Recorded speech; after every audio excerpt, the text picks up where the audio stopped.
നീതിപീഠത്തിന് മുന്നിലെ തുലാസും വാളുമേന്തിയ നീതിദേവത കണ്ണ് മൂടിക്കെട്ടിയിരിക്കുന്നത് വിവേചനമില്ലാത്ത നിഷ്പക്ഷതയുടെ അടയാളമാണ്. കേരളത്തിന്റെ നീതിന്യായ ചരിത്രത്തിൽ ആ സങ്കല്പത്തെ അന്വർത്ഥമാക്കും വിധം 100% കാഴ്ചപരിമിതിയുള്ള ഒരു ജഡ്ജി ചുമതലയേൽക്കുകയാണ്. മാം, എങ്ങനെയാണ് ഈ ഒരു നിയമ പഠനത്തിലേക്ക് എത്തിയത്? നിയമ പഠനത്തിലേക്ക് വരുന്നത് ഞാൻ 10th പഠിക്കുന്ന സമയത്ത് ചെറിയൊരു തോട്ട് ഉണ്ടായിരുന്നു, ലോ പഠിക്കാം എന്നുള്ള രീതിയിൽ. പക്ഷെ ആ ഒരു സമയത്ത് അത്ര ഒരു സർട്ടനിറ്റി ഒന്നും ഉണ്ടായിരുന്നില്ല. പിന്നെ 12th ആയി കഴിഞ്ഞപ്പം ഏകദേശം ഉറപ്പായി ഇത് തന്നെ ചെയ്യാം എന്നുള്ളത്. അങ്ങനെയാണ് LLB എൻട്രൻസ് എഴുതി, അത് മെറിറ്റിൽ വന്ന് പിന്നെ കണ്ണൂർ യൂണിവേഴ്സിറ്റിയിൽ LLB ചെയ്യുന്നത്. ശാരീരിക പരിമിതി ലക്ഷ്യത്തിലേക്കുള്ള യാത്രയിൽ തടസ്സമല്ലെന്ന് തെളിയിച്ച കണ്ണൂർ സ്വദേശി താനിയാനാഥൻ അകക്കണ്ണിലൂടെ നീതിയും ന്യായവും കണ്ട് തീർപ്പു കൽപ്പിക്കാൻ ഒരുങ്ങുകയാണ്. 100% കാഴ്ച പരിമിതിയുള്ള ഒരാൾ സംസ്ഥാനത്തെ ജുഡീഷ്യൽ സർവീസിൽ ന്യായാധിപയായി ചുമതലയേൽക്കുന്നത് കേരള ചരിത്രത്തിൽ തന്നെ ആദ്യമാണ്. പ്രതിസന്ധികൾ ഒരുപാടുണ്ടായിരുന്നു. അതായത് ഡിജിറ്റൽ മെറ്റീരിയൽസിന്റെ ഒരു ലഭ്യതക്കുറവും മറ്റ് ആക്സസിബിലിറ്റി ഇഷ്യൂസ് ഒക്കെ ഉണ്ടായിരുന്നു. പക്ഷെ ഞാൻ മുൻപ് പല സമയത്തും സൂചിപ്പിച്ചിട്ടുള്ളതുപോലെ ബ്രെയിൽ സ്ക്രിപ്റ്റും അതുപോലെ ടെക്നോളജിയൊക്കെ ഇൻകൾക്കേറ്റ് ചെയ്ത് അങ്ങനെയാണ് പഠിച്ചത്. പിന്നെ കുറേയൊക്കെ നമ്മുടെ ആ ഒരു എന്താ പറയുക, കാര്യങ്ങളെ മുന്നോട്ട് കൊണ്ടുപോകാനുള്ള ഒരു മൈൻഡ് സെറ്റും അല്ലെങ്കിൽ ഹാർഡ് വർക്ക് ചെയ്യാനുള്ള ഒരു ഇതൊക്കെ വേണം. അതും കൂടി ഉണ്ടെങ്കിൽ മാത്രമാണ് നമുക്കത് ചെയ്യാൻ പറ്റുള്ളൂ. ഫാമിലി വളരെ സപ്പോർട്ടീവാണ്. പാരൻസ് ആണെങ്കിലും സിസ്റ്റർ ആണെങ്കിലും എല്ലാവരും നമ്മളിങ്ങനെ ഒരു ഡിസിഷൻ എടുക്കുമ്പം ലൈഫിലൊരു ഇമ്പോർട്ടൻറ്റ് ഡിസിഷനാണ്. അതിൽ 2 ചാൻസാണ്, കിട്ടാം കിട്ടാതിരിക്കും. അത് രണ്ടിനെയും ഒരുപോലെ സ്വാഗതം ചെയ്യാനുള്ളൊരു മൈൻഡ് അവർക്കുണ്ടായിരുന്നു. ഒരിക്കലും പ്രഷറൈസ് ചെയ്യാതെ നമ്മളെ കൊണ്ട് പറ്റുന്നത് പോലെ ചെയ്താൽ മതി എന്നുള്ള ഒരു ആറ്റിറ്റ്യൂഡ് അവർ തന്നതുകൊണ്ടാണ് ഒരു നല്ല സ്മൂത്തായിട്ട് ഇത് ചെയ്യാൻ പറ്റിയത്. അച്ഛൻ ജഗന്നാഥൻ, അച്ഛൻ ഒമാനിലാണ് വർക്ക് ചെയ്യുന്നത്. അമ്മ ബബിത ഹോം മേക്കറാണ്. ചേച്ചിയുണ്ട് താര, അവർ ദുബായിൽ വർക്ക് ചെയ്യുന്നു. കാഴ്ചയില്ലാത്തവർക്കും ജഡ്ജിയാകാമെന്ന 2025 സുപ്രീം കോടതി വിധിയാണ് അഡ്വക്കേറ്റ് താനിയയുടെ ജീവിതം മാറ്റിമറിച്ചത്. ഭിന്നശേഷിക്കാർക്ക് ജുഡീഷ്യൽ സർവീസിൽ അവസരം നൽകുന്നതിൽ യാതൊരുവിധ വിവേചനവും പാടില്ലെന്ന സുപ്രീം കോടതിയുടെ ഉത്തരവാണ് മാങ്ങാട് സ്വദേശി താനിയയുടെ ലക്ഷ്യത്തിലേക്ക് വഴി തുറന്നത്. 2025 കേരള ജുഡീഷ്യൽ സർവീസ് പരീക്ഷയിൽ ഭിന്നശേഷി വിഭാഗത്തിൽ 1ാം റാങ്ക് കരസ്ഥമാക്കിയാണ് താനിയ ഈ നേട്ടം കൈവരിച്ചത്. വിവേചനമില്ലാത്ത വിധി പ്രഖ്യാപിക്കാനുള്ള ഒരു വലിയൊരു ചുമതലയാണ് ഇനി മുന്നിലുള്ളത്. അപ്പൊ അതിനു വേണ്ടിയിട്ട് എന്തൊക്കെ തയ്യാറെടുപ്പുകളാണ് മാം എടുക്കുന്നത്? അല്ല, വിവേചനം ഇല്ലാതിരിക്കുക എന്ന് പറയുന്നത് തന്നെയാണല്ലോ ഒരു ജഡ്ജിന്റെ ഒരു പ്രൈമറി ക്യാരക്ടറിസ്റ്റിക് എന്ന് പറയുന്നത്. അപ്പൊ അതില് പ്രത്യേകിച്ച് തയ്യാറെടുപ്പുകളൊന്നുമില്ല. നമ്മൾ പക്ഷപാതം ഇല്ലാതെ പ്രവർത്തിക്കുക എന്നുള്ളത് മാത്രമേ അതിൽ ചെയ്യാനുള്ളൂ. കോടതിയിൽ പ്രാക്ടീസ് ചെയ്യുന്നതിനോടൊപ്പം സ്വയം പഠനത്തിലൂടെയാണ് അവർ ഈ വിജയം കരസ്ഥമാക്കിയത്. താൻ തന്നെ തയ്യാറാക്കിയ ബ്രെയിൽ ലിപി കുറിപ്പുകളുമായി കോടതിയിൽ വാദിക്കുമ്പോൾ കാഴ്ചയുള്ളവരെക്കാൾ സൂക്ഷ്മതയോടെ വസ്തുതകൾ നിരത്താൻ താനിയയ്ക്ക് സാധിച്ചിരുന്നുവെന്ന് സഹപ്രവർത്തകർ അഭിമാനത്തോടെ ഓർക്കുന്നു. വളരെ നല്ല സപ്പോർട്ടാണ്. പ്രത്യേകിച്ച് എന്റെ senior advocate Sunil KG sir തുടക്കം മുതൽ തന്നെ നമ്മളെ എല്ലാ കാര്യത്തിലും സപ്പോർട്ട് ചെയ്തു. ഒരു ഭിന്നശേഷി, അതായത് ഡിഫറെന്റ് ഏബിൾഡ് ആയിട്ടുള്ള, പ്രത്യേകിച്ച് വിഷ്വലി ചാലഞ്ചഡ് ആയിട്ടുള്ള ഒരാളാണ് എന്നുള്ളൊരു ഒരു സിമ്പത്തറ്റിക് അല്ലാതെ എംപത്തറ്റിക് ആയിട്ട് സാർ കാര്യങ്ങൾ കൈകാര്യം ചെയ്തു. മറ്റെല്ലാ അഡ്വക്കേറ്റ്സും ജൂനിയേഴ്സും എങ്ങനെയാണ് കേസുകൾ കൈകാര്യം ചെയ്യുന്നത് അതേപോലെ തന്നെ നമുക്ക് കാര്യങ്ങൾ ചെയ്യാനുള്ളൊരു അവസരം, വളരെ നേരത്തെ തന്നെ കേസുകൾ ആർഗ്യൂ ചെയ്യാനുള്ളൊരു ചാൻസ് തന്നു. അപ്പോൾ നമ്മുടെ ആ ഒരു പൊട്ടൻഷ്യൽ പരമാവധി വളർത്തിക്കൊണ്ടുവരാൻ സാർ ശ്രമിച്ചിട്ടുണ്ട്. ഓഫീസിൽ എനിക്ക് ക്ലർക്സ് ഉണ്ട്. അവരാണ് അവിടെ പകൽ സമയത്ത് നമുക്ക് അമ്മ കൂടെ ഉണ്ടാവില്ല. അപ്പോൾ ആ ഒരു കുറവ് ഇല്ലാതെ എന്നെ കെയർ ചെയ്യുന്നതും കോടതിയിലേക്ക് കൊണ്ടുപോകാനും തിരിച്ചു വരാനൊക്കെ സഹായിക്കുന്നതും അവരാണ്. പിന്നെ മറ്റു കൊളീഗ്സും എല്ലാവരും ഹെൽപ്പാണ്. കോടതിയിൽ വളരെ നല്ല എക്സ്പീരിയൻസ് ആണ് കേട്ടോ. കാരണം നമുക്ക് ഇതിലോട്ട് കയറി ചെല്ലുന്ന സമയത്ത് ധാരാളം ടെൻഷൻസ് ഉണ്ട്. നമ്മൾ as A person differently abled ആയത് കാരണം ആക്സെപ്റ്റ് ചെയ്യപ്പെടുമോ എന്നുള്ളൊരു ടെൻഷൻ ഉണ്ടായിരുന്നു. പക്ഷെ അതൊന്നും ഇല്ലാതെ ബാറിലുള്ള മറ്റ് അഭിഭാഷകർ നല്ലൊരു നമ്മളെ ഉൾക്കൊണ്ടുകൊണ്ട് ഒപ്പം പ്രവർത്തിച്ചു. അതുപോലെ ജുഡീഷ്യൽ ഓഫീസേഴ്സ് ആണെങ്കിലും നമ്മൾ എന്തെങ്കിലും നല്ല ആർഗ്യുമെന്റ്സ് ഒക്കെ ചെയ്തു കഴിഞ്ഞാൽ വെരി വെൽ ആർഗ്യൂഡ് എന്ന് പറയാനുള്ള ആ ഒരു ബ്രോഡ് മൈൻഡഡ്നെസ് അവർ കാണിച്ചു. അതുപോലെ വളരെ സ്മൂത്തായിട്ട് നമുക്ക് വർക്ക് ചെയ്യാനുള്ള എൻവയോൺമെന്റ് അവർ ഒരുക്കി തന്നിട്ടുണ്ട്. അപ്പോൾ നല്ലൊരു എക്സ്പീരിയൻസ് ആണ്.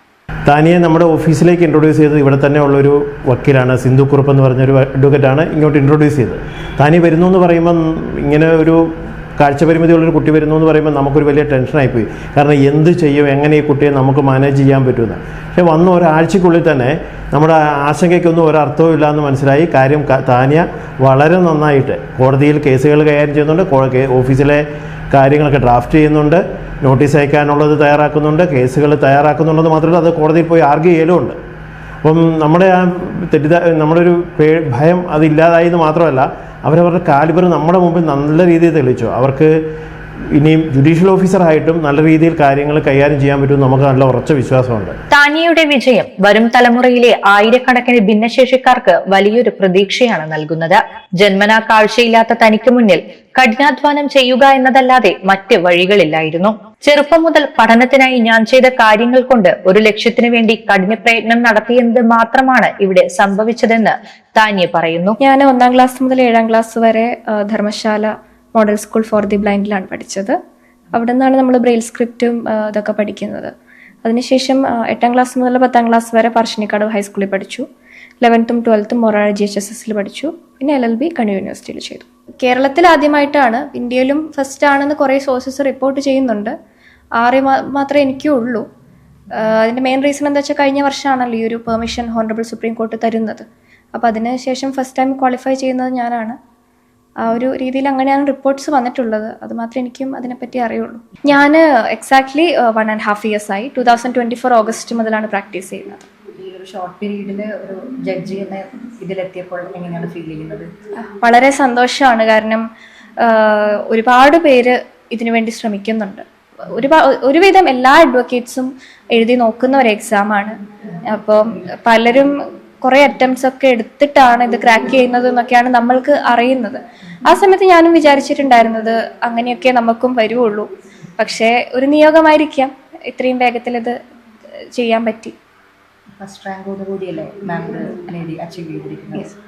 അതിനെപ്പറ്റി എന്താണ് പറയാനുള്ളത്? അതിനു വേണ്ടി എടുത്ത പ്രാക്ടീസും പഠന കാര്യങ്ങളൊക്കെ എങ്ങനെയായിരുന്നു? ഞാൻ കോച്ചിങ് എടുത്തിട്ടില്ല, സെൽഫ് സ്റ്റഡീസ് ആയിരുന്നു. കാരണം കോച്ചിങ്ങിന് പോകാൻ നമ്മൾ കോടതിയിൽ നിന്ന് പുറത്തേക്ക് പോകേണ്ടി വരും.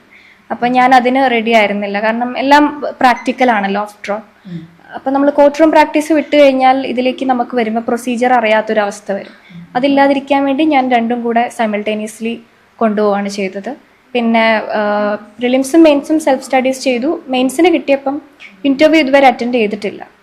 അതുകൊണ്ട് ട്രിവാൻഡ്രത്തുള്ളൊരു അഡ്വക്കേറ്റ് സന്തോഷ് സാറിൻ്റെ ഗൈഡൻസ് എടുത്ത് അങ്ങനെയാണ് ഇന്റർവ്യൂവിന് പ്രിപ്പയർ ചെയ്തത്. വിവേചനത്തിന്റെ മതിലുകൾ തകർത്ത് നിയമന ഉത്തരവിനായി കാത്തിരിക്കുന്ന താനിയനാഥൻ വരും തലമുറകൾക്ക് വലിയൊരു പാഠപുസ്തകമാണ്. അടുത്ത പ്രൊസീജിയർ എന്ന് പറയുമ്പം ഇനി 1 year ട്രെയിനിങ് ഉണ്ടാവും ജുഡീഷ്യൽ അക്കാഡമിയിൽ. അത് കഴിഞ്ഞിട്ടാണ് പോസ്റ്റിംഗ് ഉണ്ടാവുക. അത് ഗവൺമെന്റ് എവിടെയാണോ പോസ്റ്റ് ചെയ്യുന്നത് അവിടെ സെർവ് ചെയ്യേണ്ടതായിട്ട് വരും. എല്ലാവരും ഹാപ്പിയാണ്, വളരെ ഹാപ്പിയാണ്. കാരണം നമ്മളെ ആ ഒരു ഹാർഡ് വർക്കും ഡിറ്റർമിനേഷനും ഒക്കെ അവസാനം സക്സസ്സിൽ എത്തിയപ്പം അവർ വളരെ ഹാപ്പിയാണ്. വളരെ സന്തോഷമാണ്. കാരണം കുറേ ആളുകൾ നമുക്ക് അറിയുന്നതും അറിയാത്തതുമായിട്ടുള്ള ഒത്തിരി പേര് വിളിച്ചിട്ട് കൺഗ്രാജുലേറ്റ് ചെയ്യുന്നുണ്ട്. പലരും അവരുടെ വിഷമങ്ങൾ വിളിച്ച് പറയുന്നുണ്ട്, ലീഗൽ ഒപ്പീനിയൻസ് എടുക്കുന്നുണ്ട്. അപ്പോൾ അതൊക്കെ നമുക്ക് പറഞ്ഞു കൊടുക്കാൻ പറ്റുമ്പോഴൊരു സാറ്റിസ്ഫാക്ഷൻ. അഡ്വക്കേറ്റ് ആയിരുന്നപ്പോഴും എനിക്ക് വളരെ ഇഷ്ടമാണ് ആൾക്കാർ ലീഗൽ ഒപ്പീനിയൻ ഒക്കെ ചോദിക്കുമ്പോൾ നമുക്ക് അറിയുന്ന കാര്യങ്ങൾ ഷെയർ ചെയ്യാൻ. അപ്പോൾ ആ ഒരു സാറ്റിസ്ഫാക്ഷനും സന്തോഷമൊക്കെ ഇപ്പം കിട്ടുന്നുണ്ട്. മാമിൻ്റെ ഈ ഒരു പരിമിതികളെ മറികടന്ന് നേടിയ ഒരു വിജയം ഇതുപോലെയുള്ള ഒരുപാട് പേർക്ക് പ്രചോദനമാണ്. അവരോടൊക്കെ എന്താണ് പറയാനുള്ളത്? നമുക്ക് പല പ്രതിസന്ധികളും ലൈഫിലുണ്ടാവും. നമുക്ക് പിന്നോട്ട് മാറി നിൽക്കാൻ ഒരുപാട് കാരണങ്ങളുണ്ട്, പല റീസൺസ് ഉണ്ട്. പക്ഷെ മുന്നോട്ടേക്ക് വരാൻ ഒറ്റ കാരണമേ ഉള്ളൂ, അതായത് എങ്ങനെയെങ്കിലും ഒന്ന് സക്സീഡ് ചെയ്യുക.